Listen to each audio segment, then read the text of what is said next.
사람들이 무리가 바울이 한 일을 보고 루가오니아 방언으로 그냥 본능적으로 소리를 질러서 신들이 사람의 형상으로 우리 가운데 내려오셨다고 하면서 풍채가 좋은 바나바는 제우스라고 하고, 그리고 말을 잘하는 바울은 이 헤르메스다라고 하니까 시외 제우스 신당의 제사장, 시외라고 하는 것을 이 누가가 정확하게 이렇게 구분하고 있죠. 마을 안에 있지 아니하고 시 외곽에, 시 바깥에, 도시를 시작하는 그곳에 높은 언덕 위에 설치된 제우스 신당의 제사장이 수하 화환들을 가지고 대문 앞에 와서 무리와 함께 제사하고자 했다. 이 제사장이 공식 나라의 제사장이고 종교를 주관하는 자인데 어떤 판단도 하지 아니하고 사람들이 그렇게 반응한 것을 이 기회로 삼아서 자기의 것으로 이용하기 위해서 수하 화환들을 가지고 바나바와 바울이 묵고 있는 그 숙소 대문 앞에 와서 무리와 함께 제사를 지내려고 했습니다. 그러자 두 사도 바나바와 바울이 듣고 옷을 찢고 무리 가운데 뛰어들어서 소리를 지릅니다. 어찌하여서 이러한 일을 하느냐? 우리도 여러분과 같은 성경을 가진 사람이다. 여러분에게 복음을 전하는 것은 이런 헛된 일을 버리고 천지와 바다와 그 가운데 만물을 지으시고 살아계신 하나님께로 돌아오게 하려고 우리가 복음을 전하는 거다. 이렇게 설명을 합니다. 하나님이 지나간 시대에는 모든 민족이 자기들의 길을 가게 방임했으나, 여기서 방임이라고 하는 이 말이 나와서 우리가 조금 불편해지는데, 나중에 이제 17장으로 가보시면 거기에서는 또 간과하셨다, 똑같은 상황을 간과하셨다 이렇게 하지만, 이제는 바울이 그것에 대해서 쭉 이제 설명을 하는 것이죠. 자기들을 증언하지 아니하신 것이 아니라 여러분에게 선한 일을 하셔서 마음에 기쁨을 주시려고 하시는 그런 하나님이다. 이렇게 해서 겨우 무리를 말려서 자기들에게 제사를 못하게 했다. 이제 그렇게 기록이 쭉 진행되고 있는데, 사람들이 바울에 대해서 그 중에서 말하는 자이기 때문에 헤르메스다라고 이렇게 일컬었다. 헤르메스다, 대언자다. 이 헤르메스라고 하는 이 그리스 신화의 제우스 신이 제일 아버지의 신이고 근본적인 신이고, 그리고 그의 부인이 헤라라고 하는 그 부인이 있었는데, 첫 외도로 이 아틀라스의 딸들 중에서 마이아라고 하는 그런 여자와 혼의 정사를 통해서 혼의 자녀로 태어난 아이가 바로 이 헤르메스입니다. 굉장히 말재주가 탁월할 뿐만 아니라 이 제우스의 비서실장 역할을 감당하는 사람인데, 이 사람이 아주 미소년으로 서구의 사회에서 그리스 그 동상들을 보시면 아주 젊은, 아주 어려서부터 나자부터 말을 잘해서 그래서 사람들을 아주 혹하게 만들었던 그런 이 사람이라, 신이라. 그래서 이 신을 상징하는 게 세 가지입니다. 모자, 그다음에 신발, 샌달, 그리고 들고 있는 지팡이. 이게 이제 이 헤르메스의 중요한 상징인데, 모자에도 날개가 달려 있고, 신발에도 날개가 달려 있고, 그리고 들고 있는 지팡이에도 날개가 달려 있습니다. 근데 그 다른 것은 모자의 날개, 신발의 날개인데, 이 들고 있는 이 지팡이에는 날개만 달려 있는 것이 아니라 뱀 두 마리가 이렇게 상징으로 이렇게 서로를 마주 보면서 장식되어 있는 그런 지팡이를 이 유럽 신화에서 사람들이 이제 도용해 가지고 그렇게 만들고 있는데, 사람들은 이것을 의술의 신과 혼동을 해서 혼동하는 그런 경향이 있는데, 의술의 신은 따로 있는데 미국에서는 아예 그냥 이 의술과 의사의 상징으로, 그래서 가끔 우리가 그림을 보면은 병원 상징에 이게 가운데 지팡이가 있고 뱀 두 마리가 이렇게 얽혀 있는, 위에는 날개가 달려 있는 그런 지팡이로 그렇게 사용하기도 합니다. 약간의 이제 혼동이 있는 건데 다들 그런 거죠. 사실 이 헤르메스라고 하는 이 개념의 신이 모든 민족에게 다 있습니다. 말 잘하는 신, 이 지혜의 신의 개념이 많이 있는데, 특별히 북유럽의 오딘은 제우스하고 그런 동격인 그런 신인데, 오딘이라고 헤르메스를 오딘으로 그렇게 해석을 합니다.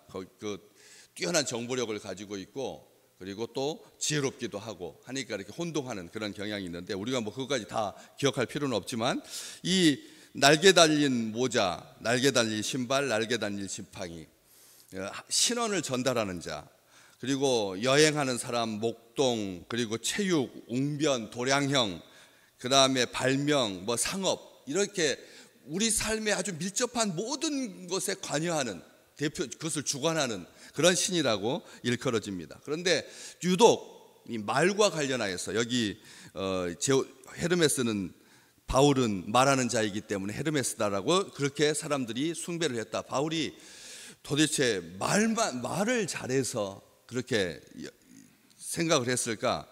연설의 신이고, 그런데 이 지혜의 상징이기도 하고, 그래서 지금까지도 현대인들에게 가장 인기 있는 신이, 현대인들에게도 인기 있는 신이 바로 이 헤르메스라고 하는 신입니다. 그래서 이 신의 이름으로 아주 물건도, 아주 명품도 그렇게 이 판매가 되고 있는, 뭐 알파벳과 관련되어 있는, 연금술과 관련되어 있는, 그러니까 우리가 생각하는 모든 이 위대한 정보력과 지혜의 총화라고 일컬어지는 그런 신이죠.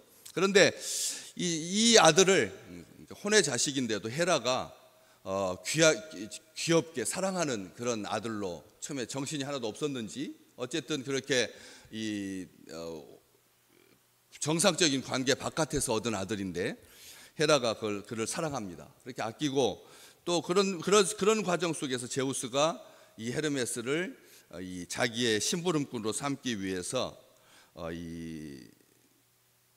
뭐라고 말하냐면, 거짓말은 안 된다.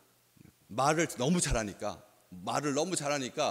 자기의 대언자로 삼지만 거짓말을 해서는 안 된다. 이렇게 했을 때 그가 했던 말이 중요한 것입니다. 오늘 이 바울이 그냥 말로 복음을 전한 건가, 자기 것으로 전한 건가, 그렇지 않다라고 하는 것을 알 수가 있는데, 진실을 이따금 빼먹고 말을 안 할 수는 있지만, 이게 전제 조건이죠. 진실을 이따금 빼먹고 말을 안 할 수는 있지만 거짓말을 하지 않겠습니다.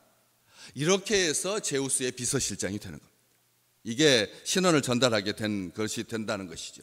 그래서 이 자유롭게 땅속하고 그 다음에 지상을 오갈 수 있는 신발이 그런 상징이기도, 그렇게 오갈 수 있는, 그렇게 오가듯 이런 대단한 현실 세계와 비현실 세계, 사후 세계까지 그렇게 연결이 되는 그런 신이어서 사람들이 굉장히 귀하게 생각하는 신이었는데, 그 헤르메스 신상 앞에다가 공물하고, 그리고 이 제물을 바치고, 그다음에 큰 소리로 이 신 앞에 질문을 합니다. 지혜의 신 앞에 자기의 기도의 제목을 이루기 위해서, 자기가 가야 할 선택을 분명하게 하기 위해서 큰 소리로 질문한 다음에 귀를 막고, 광장, 마을의 시내 그 광장, 어귀, 사람들이 많이 모이는 곳까지 아무 소리도 듣지 않고 귀를 막고 달려가서 거기에서 처음 들은 말, 이제 손을 떼고 처음 들은 말이 헤르메스가 응답해 준 답이다. 여러분, 참 사람들이 이 신화를 재밌게 만들죠. 그래서 이 신의 음성을 들을 수 있는 방법이 그거다는 거예요. 제사를 한 다음에 귀 막고 광장까지 달려가서 귀를 떼고 처음으로 들려지는 그 소리가 오늘 나에게 주시는 말씀이다. 우리 그럴 수 있거든. 신앙생활 하면서 오늘 첫 만난 사람이 내 기도의 제목이다. 입다가 그랬거든. 내가 이 전쟁에 나가서 승리하게 되면 처음으로 나를 환영한 사람을 하나님께 제물로 드리겠습니다. 그랬더니 승리하고 돌아왔거든. 그런데 응답이 뭐였습니까? 자기 사랑하는 딸이, 결혼도 하지 아니한 딸이 제일 먼저 아버지를 와서, 자기는 전혀 그런 생각을 하지 않은 거죠. 그래서 결국은 그 입에 말한 대로 해야 했던 이 사사기의 그 기록을 우리가 보면서, 이게 처음 보는 것, 처음 듣는 것이 이게 하나님의 응답이다. 우리 이 주의 종들도 그런 생각을 갖는 경우가 있어요. 이거 아주 위험한 거죠. 이게 바로 이 기복신앙에서, 그리스 로마 신화에서 온 세상에 퍼져 있는 그런 생각 가운데 하나라는 거예요. 귀를 막고 가가지고 달려가가지고 제일 먼저 들리는 소리가 헤르메스의 응답이다. 이렇게 하는 거 다 사람의 생각인 거잖아요. 사람은 그런 생각을 갖기 쉽다는 겁니다. 그래서 이런 속임수에 능한, 꽤 많고 말재주, 이런 말로 한 게 아니다라고 하는 것이죠. 고린도전서 11장 23절 바울은 분명하게 고백합니다. 내가 너희에게 전한 것은 주께 받은 것이니, 내가 너희에게 전한 것은 주께 받은 거다. 우리 주님께서 그것을 확인해 주셨습니다. 이미 요한복음 8장 44절 마귀는 거짓을 말할 때마다 제 것으로 말하나니, 마귀는 거짓을 말할 때마다 자기 것으로 말한다. 그래서 그는 거짓의 아비, 그 거짓말쟁이고 거짓의 아비가 되었다, 이렇게 말합니다. 거짓의 아비다라고 하지 아니하고 거짓의 아비가 되었습니다. 우리 주님께서 해주신 말씀입니다. 이 되었다라고 하는 말은 자기가 그렇게 거짓말쟁이가 된 거예요. 자기가 하나님의 그 영광을 드러내야 할 그 복된 자리에서 자기가 스스로 거짓말쟁이가 된다는 것이죠. 많은 사람들이, 현대인들도 이 헤르메스에 취해 있습니다. 지혜의 상징이고 엄청난 정보력을 가지고 있고, 이번에 여러 가지 일들을 겪으면서 이 대기업들이 사람들한테 무의식 중에 자기들이 가진 이 정보력, 개인의 사생활과 관련된 이 정보력을 계속 동의하는 것에다가 이렇게 표시를 해서, 그래가지고 그것을 여지껏 쭉 쌓아온 거예요. 그러면서 그 큰 대형은행인데, 시중은행인데, 이것을 쌓아가지고 이번에 이제 그렇지 못하게끔, 그래서는 안 된다. 왜 개인의 정보를 이렇게 수집하느냐? 그런데 그들의 변명은 분명합니다.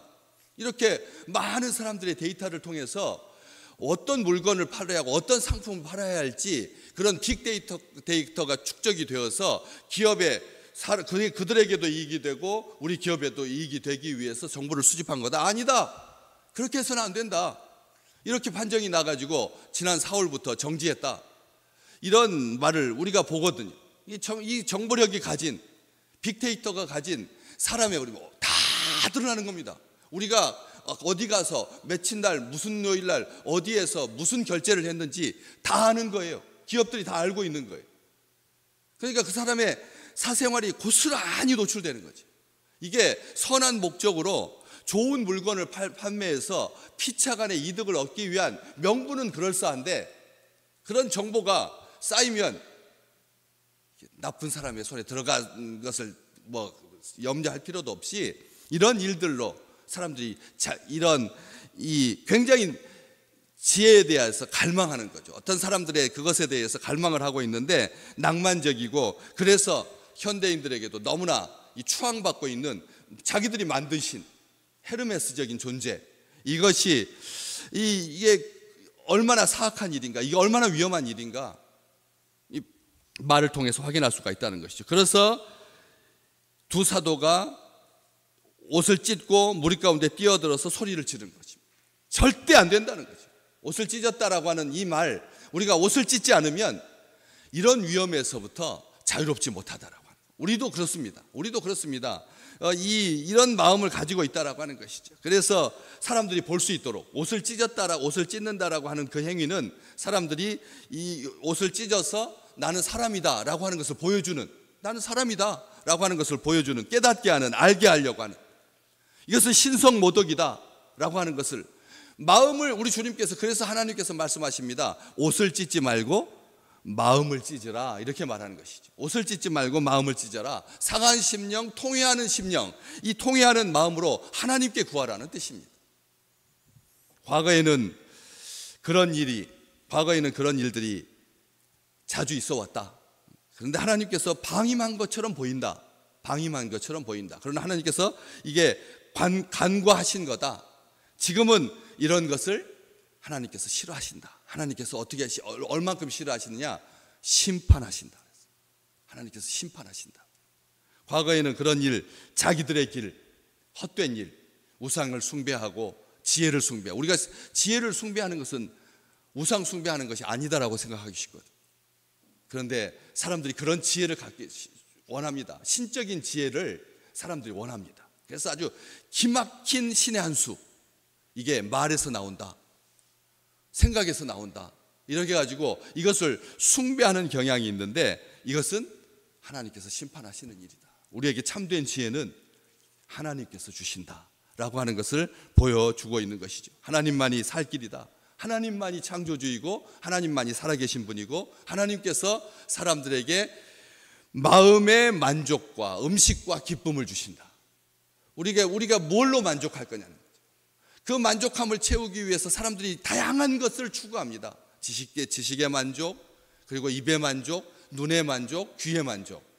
그래서 온통 그런 만족함을 얻기 위해서 동에서부터 서까지 분주히 다니지만, 진짜 그런 것들을 통해서 진짜 기쁨을 주시는 분은 우리 하나님이다라고 하는 것을 바울은 말하고 있는 것이죠. 오늘 또 하나님께서 우리에게 흡족한 것으로, 하나님께서 우리에게 채워주시는 것으로 가득하여서 하나님 앞에 감사하고, 하나님의 평안의 복이 우리 믿음의 백성들 가운데 오늘 또 가득한 귀한 날 되시기를 주의 이름으로 축복합니다.